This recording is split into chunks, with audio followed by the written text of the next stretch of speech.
querido general de ejército Raúl Castro Ruz, líder de la Revolución Cubana, queridos compañeros de la generación histórica que nos acompañan, nuevos miembros del Consejo de Estado, miembros del Consejo de Ministros, invitadas e invitados, diputadas y diputados. Nuestras primeras palabras son para extender la felicitación a las compañeras y compañeros hoy elegidos o designados respectivamente para ocupar la dirección de la Asamblea Nacional del Poder Popular, el Consejo de Estado y el Consejo de Ministros. Felicidades a todos en el Día de la Victoria, el 19 de abril de 1961. En las arenas de Playa Girón, Cuba ganó el derecho a celebrar este día al propinarle su primera gran derrota al imperialismo en América.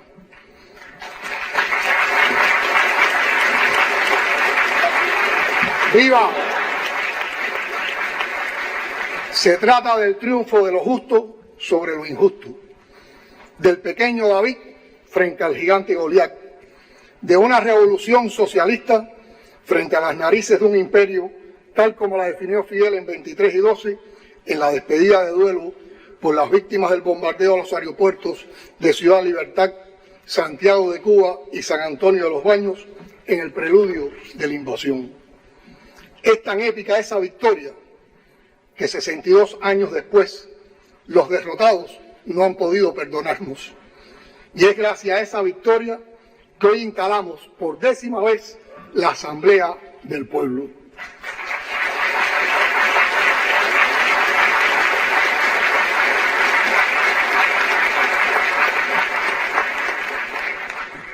Las 470 personas que recién juramos como diputadas y diputados no ganamos el curul por tener más dinero o el respaldo de partidos electorales, cuyo único fin es colocar en el lugar donde se deciden las leyes del país a un defensor de los intereses de determinados grupos de poder. Cada uno de nosotros está sentado aquí para defender los intereses de la mayoría y no vamos a cobrar más ni vamos a recibir prebendas por ejercer como diputadas o diputados, como sí ocurre en tantos países que presumen de modelos democráticos multipartidistas. Cuba defiende el partido único, garantía de la unidad desde que José Martí fundó el Partido Revolucionario Cubano, porque está en la raíz de nuestra historia y porque no se disgregan ni se confrontan las fuerzas de una pequeña nación que hace 200 años fue oficialmente declarada como apéndice para anexar al poderoso vecino cuando ya se gestaba un voraz imperio. En unos días, el 28 de abril, se cumplirán 2 siglos de que el entonces secretario de Estado y más tarde presidente de la Unión, John Quincy Adams, dejara definida para Cuba su teoría de la fruta madura.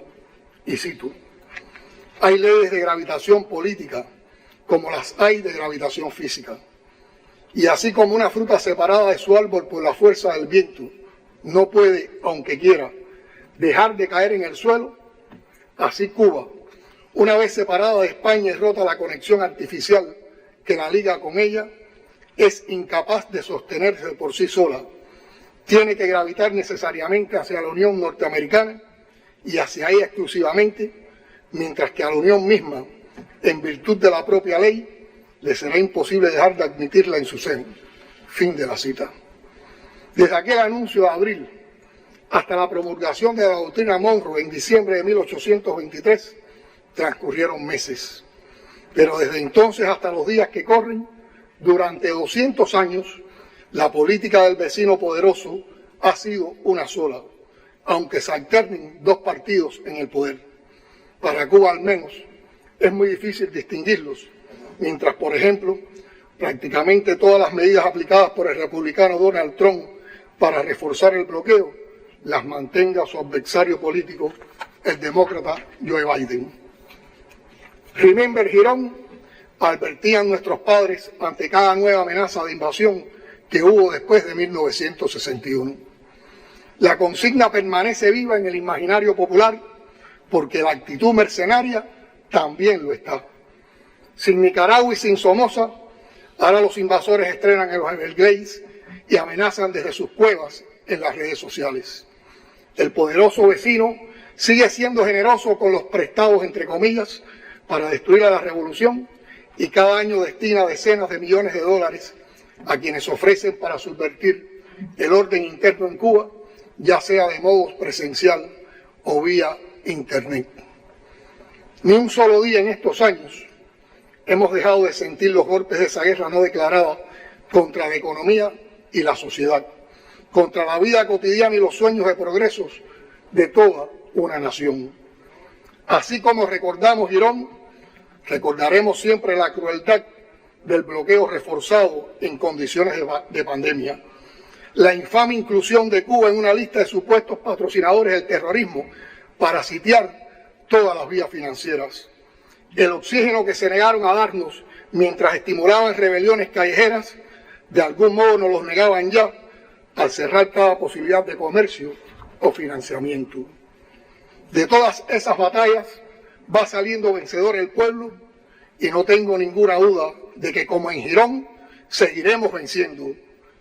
Cuba mantiene intacta su línea de principios y su disposición al diálogo, pero sin presiones ni condicionamientos. Pero tanto va el cántaro a la fuente hasta que se rompe. Un día, más temprano que tarde, tendrá que cesar la política de la hegemonía. El multilateralismo ocupará su espacio y Cuba podrá probar hasta dónde puede llegar una nación de gente noble, creativa y talentosa, unida en torno a objetivos claros, si se la libera de presiones y bloqueos. Ahora, concentrémonos en lo que nos toca y podemos hacer, incluso atados de pies y manos, para pensar y trabajar juntos, pasando por encima de esas condiciones que no podemos cambiar. Se funda esta 10ª legislatura. Todos nosotros tendremos ahora menos tiempo para nuestras familias y profesiones, menos horas de descanso. Solo nos esperan mayores responsabilidades y un elevado deber: servir al pueblo de Cuba, conectado siempre con sus demandas y necesidades. Me detengo aquí para puntualizar lo que considero que deberá distinguir a la nueva legislatura: el contacto permanente con los barrios, con las comunidades, con los que nos eligieron, conscientes de que no podemos hacer milagros, pero sí podemos transformar la desafiante realidad de Cuba hoy si logramos crear la sinergia indispensable entre los esfuerzos individuales y colectivos, entre los barrios y los municipios, entre los municipios y la provincia, entre las provincias y la nación. Compatriotas, desde los primeros tiempos del poder popular, la consigna fue elegir a los mejores, pero elegir buenos entre buenos siempre será un ejercicio difícil e incompleto. Es por eso que invitamos a una representación de personas de extraordinarios valores como ustedes, pero que no estuvieron en las candidaturas por una razón obvia: hay muchos más buenos cubanos que escaños en el Parlamento.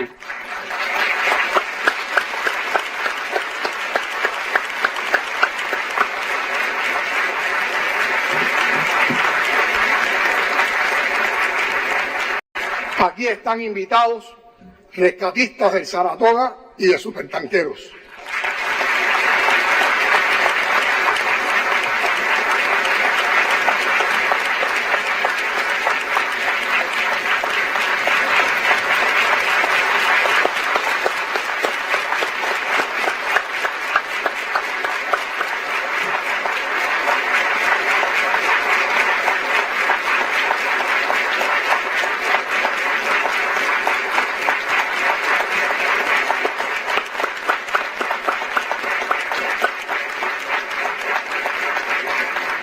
Creadores de vacunas y medicamentos que nos salvaron de la COVID.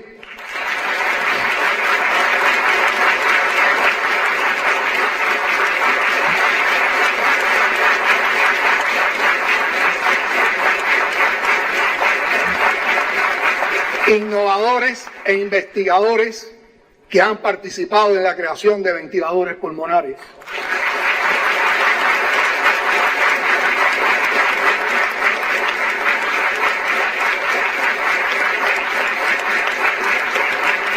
en la creación de prótesis de cadera, piezas para plantas eléctricas, estudiantes y profesores que pasaron sus vacaciones trabajando en zona roja y en la reconstrucción de escuelas y casas arrasadas por el huracán Ian.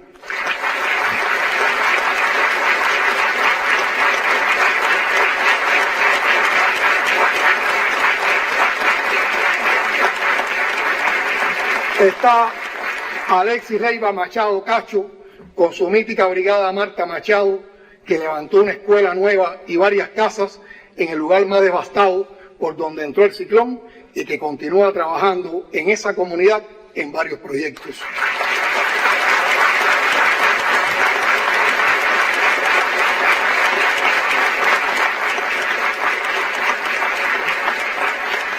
Juristas que nos acercaron a la comprensión del Código de las Familias.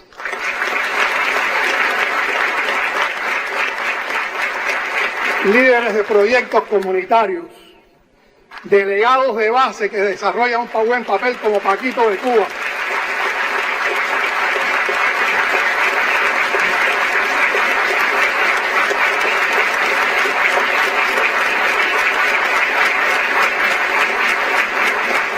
Entre otros muchos más que podían estar y que no caben en este recinto.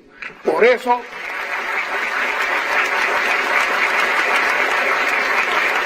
en esta asamblea está el pueblo de Cuba.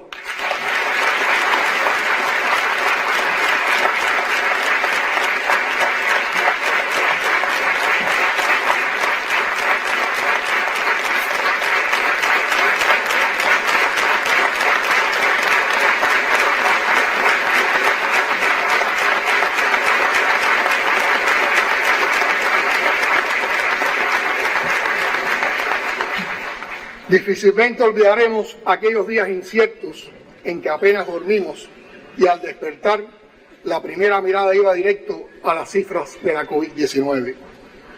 Estoy bastante seguro de que ninguna simulación de inteligencia artificial podría resumir la proeza del pueblo cubano en los últimos años. La resistencia creativa de la gente de este país, su resiliencia, supera los límites de cualquier simulación o predicción. No hay algoritmo capaz de reflejar todo lo que vivimos. Eso solo puede ser sentido.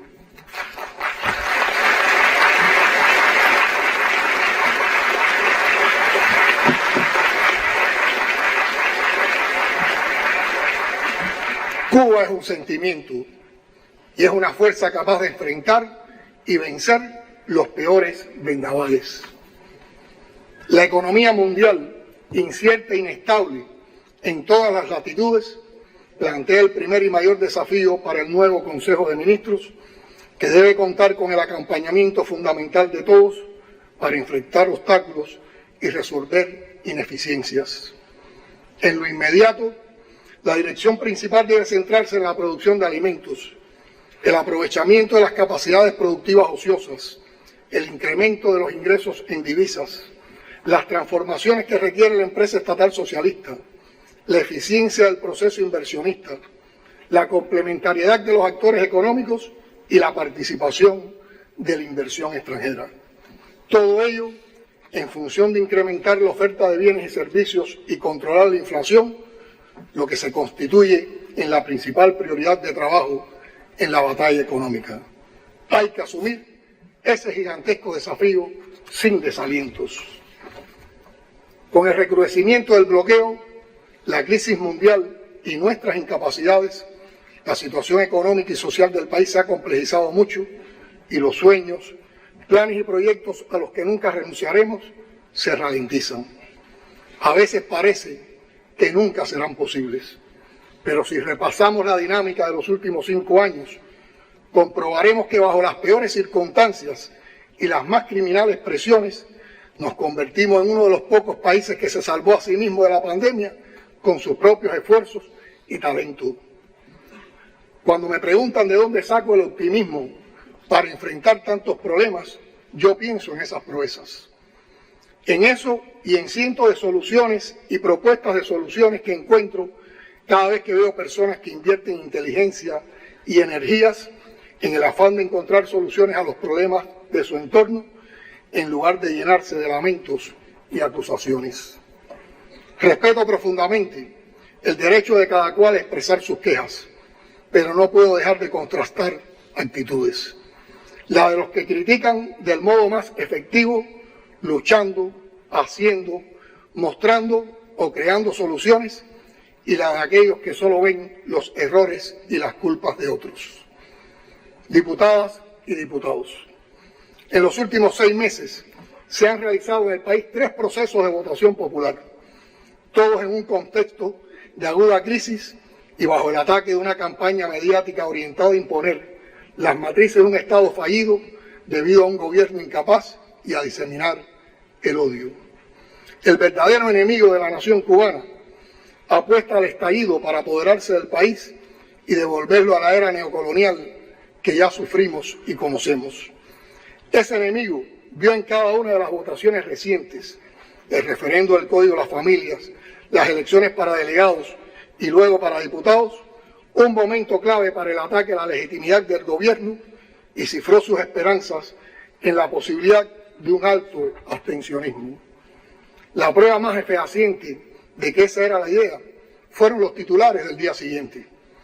Todos, prácticamente sin excepción, hablaban de abstencionismo histórico, aunque tanto el nivel de participación como el voto válido y el voto unido estaban por encima de la media de otros modelos de democracia en el mundo. Los que vaticinaban una alta abstención, conscientes de que el viejo diseño del Lester Mallory de emplear la guerra económica a fondo para generar dificultades que induzcan a la apatía política, volvieron a quedarse con las ganas. Ese 75,8% de participación no hubiera sido posible sin la confianza del pueblo en la revolución. Y esa confianza se expresa en participación. Fue una muestra de civismo, pero también de patriotismo y sobre todo de conciencia política. Ahora esa confianza no la podemos defraudar. Nos tiene que comprometer más a todos. Nos obliga a trabajar por todo el país en representación de toda Cuba. Si trabajamos sistemáticamente en cada uno de los municipios o distritos, si acompañamos a las autoridades locales sin suplantar funciones, si seguimos escuchando a la gente y llevamos a instancias superiores problemas que sobrepasan las posibilidades de los territorios, estoy seguro que lograremos avances cotidianos en la solución de estos asuntos. La transparencia en nuestro proceso electoral han tratado de negarla también, pero no tienen ni una sola prueba que pueda poner en duda su limpieza. Desde las propuestas de los precandidatos en los plenos de las organizaciones sociales y estudiantiles, comienza a expresarse la transparencia que prosigue con el análisis y aprobación de las candidaturas en las asambleas municipales. Se demostró que cuando se interactúa constantemente con las bases populares, de las cuales todos somos parte y a las cuales nos debemos, podemos ayudar a resolver los problemas antes de que se hagan más graves e irritantes. ¿Cuántas dificultades y deficiencias acumuladas no se resolvieron en los días de intercambio con los electores? Por eso insisto en que debemos mantener y perfeccionar ese sistema de trabajo y que sea una prioridad de la nueva legislatura. Hay que dar respuesta a todos los planteamientos hechos por el pueblo en los encuentros de las semanas previas al 26 de marzo y a los que se originarán después. El avance del país, en medio de profundas dificultades que generan los obstáculos externos a nuestra economía, pero también el burocratismo, la indiferencia o la corrupción inaceptable por principio, depende mucho de que cada diputada y diputado asuma con entrega y compromiso el histórico desafío que nos hemos planteado: vencer al bloqueo sin esperar que lo levanten.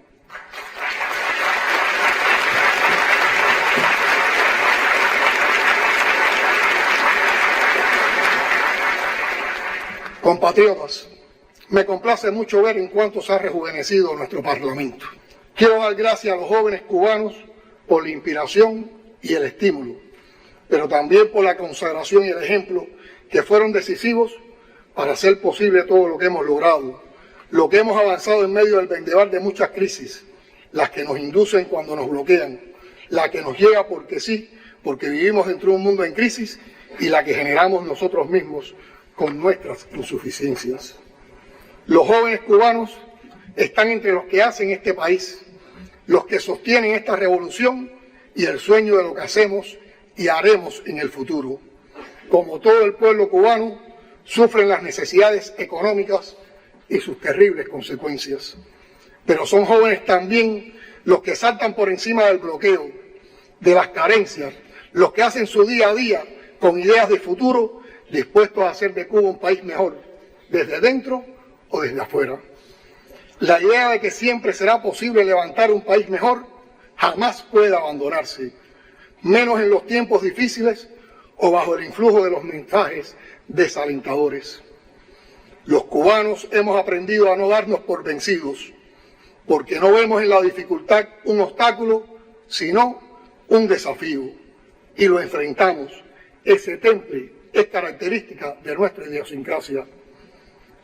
Como expresé hace un año hablando con jóvenes, en mis años de dirigente de la Unión de Jóvenes Comunistas, en una ocasión, Fidel nos advirtió que en una revolución asediada y bloqueada como la nuestra, algunos compañeros se cansan, se burocratizan, pierden el entusiasmo de los primeros tiempos y que nosotros teníamos que hacer el papel de resorte, de estimuladores, revolucionando la revolución. Fue en los 90, años muy duros, con los precios disparados al infinito para lo poco que se podía comprar, con apagones mucho más largos que los actuales, aunque con pocas colas en las gasolineras, porque casi nunca había combustible para servir. Nos preparamos entonces para la opción cero, pero jamás renunciamos a construir un país mejor. Como el heroico pueblo vietnamita que en medio de una guerra terrible se planteaba levantar un Vietnam 10 veces más hermoso. Son los sueños todavía los que tiran de la gente, como un imán que los une cada día, cantaba por aquellos años Geraldo Alfonso en un verso que define bellamente el afán colectivo de levantar un país mejor. Por eso puedo afirmar que lo podemos hacer mejor hoy y que mañana los jóvenes lo harán mejor aún, porque quien nació de esos sueños no permitirá que sea de otra manera.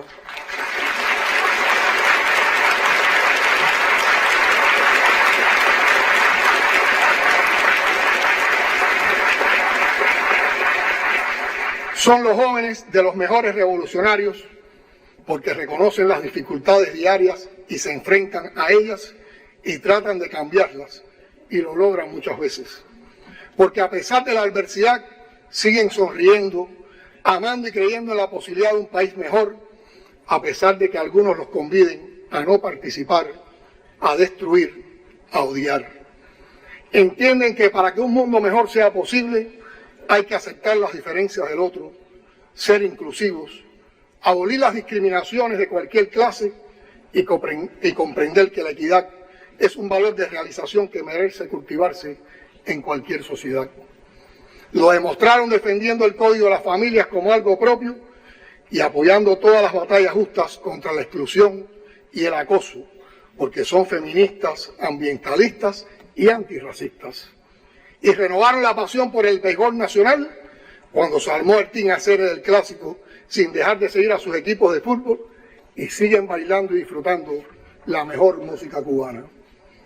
A cada uno de nosotros, por nuestra parte, nos toca estimular que ese espíritu juvenil se exprese y que demuestren lo que pueden dar y lo que pueden aportar, evitando las manifestaciones que muchas veces afectan esas potencialidades y están relacionadas con la falta de atención, la vanidad, los celos, los prejuicios y lo que es peor, esquemas mentales vencidos por el tiempo.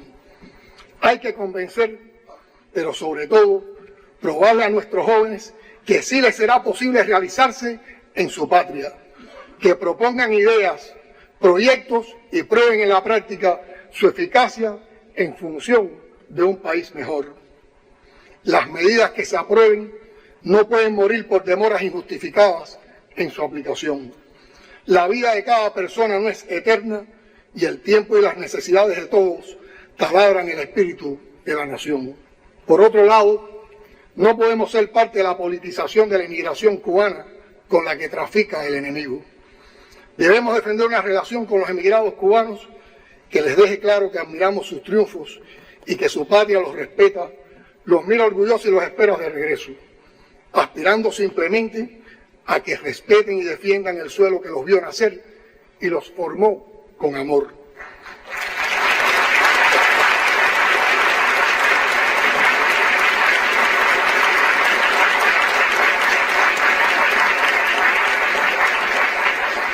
No estoy hablando, por supuesto, de los que le han vendido el alma al diablo, lucrando con el dolor del pueblo cubano en patéticos shows macartistas.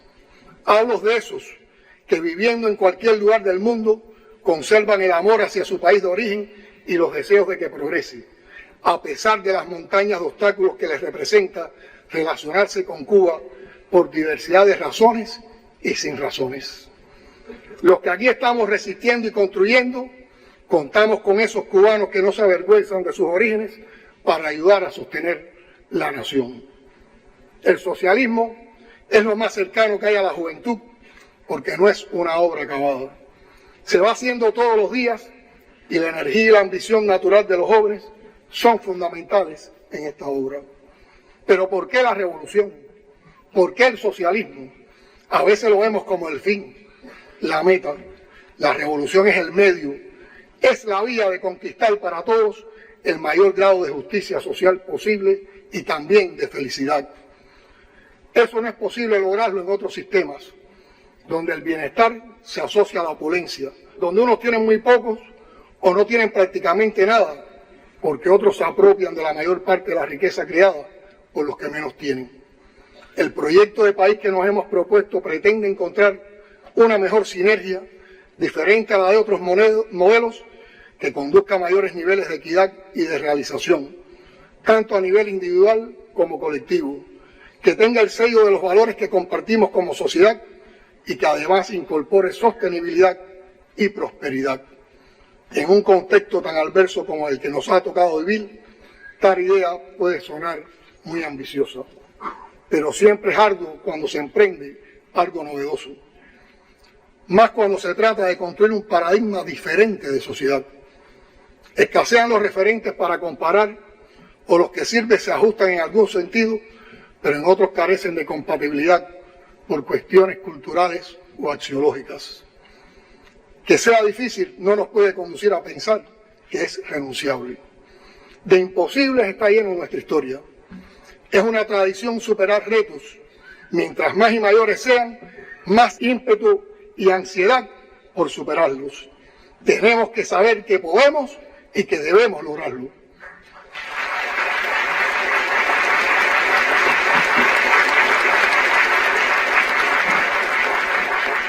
No fue un milagro lo que nos trajo hasta este momento de la historia.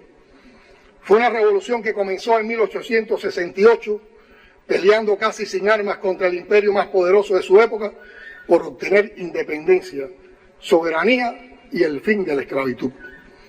Fue la pelea de un hombre menudo, enfermo y pobre, pero iluminado de ideas universales humanistas para unir a todas las generaciones que no habían logrado cumplir aquellos sueños. Fueron otros hombres y mujeres que sufrieron la frustración de aquellos anhelos y le dieron continuidad al combate, entonces contra la nueva dependencia y otro gran imperio. Y fue una generación heredera de todas las que le antecedieron, que resumió el legado de un afán libertario que conquistó por fin la independencia y la soberanía con las armas. Y en posesión definitiva de esas conquistas se propuso y logró levantar una nación libre, respetada y admirada en el resto del mundo por su dignidad, su voz propia, su solidaridad con todas las causas justas y la educación y el talento de sus hijos. Es, en síntesis, un pueblo heroico que jamás se cansó de luchar y de cuyo heroísmo brotaron líderes que casi 2 siglos después lo siguen inspirando. Herederos de todo y enlace entre todas las generaciones, emergen Martí y Fidel como símbolos de esa extraordinaria riqueza nacional. A Raúl, líder de la Revolución Cubana, continuador de las tradiciones de lucha y guía de quienes asumimos las más altas responsabilidades en el país, gracias por el apoyo y la confianza que no defraudaremos jamás.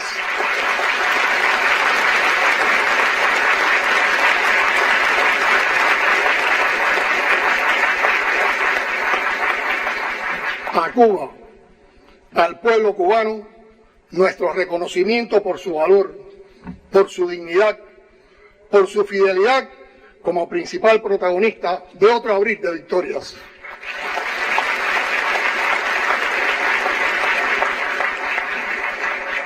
Querido pueblo al que me enorgullece pertenecer, recibe el respeto, admiración y el inmenso cariño de quien se siente deudor siempre. Hoy ratifico que te serviré con pasión, compromiso, sin desgano, hasta las últimas consecuencias.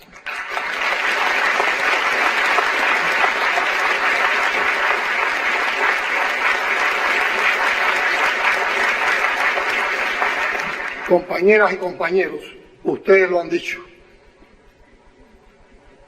La unidad y la victoria son la esperanza. La unidad y la victoria son el presente y el futuro de la patria y el socialismo. ¡Patria o muerte! ¡Venceremos!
seguirá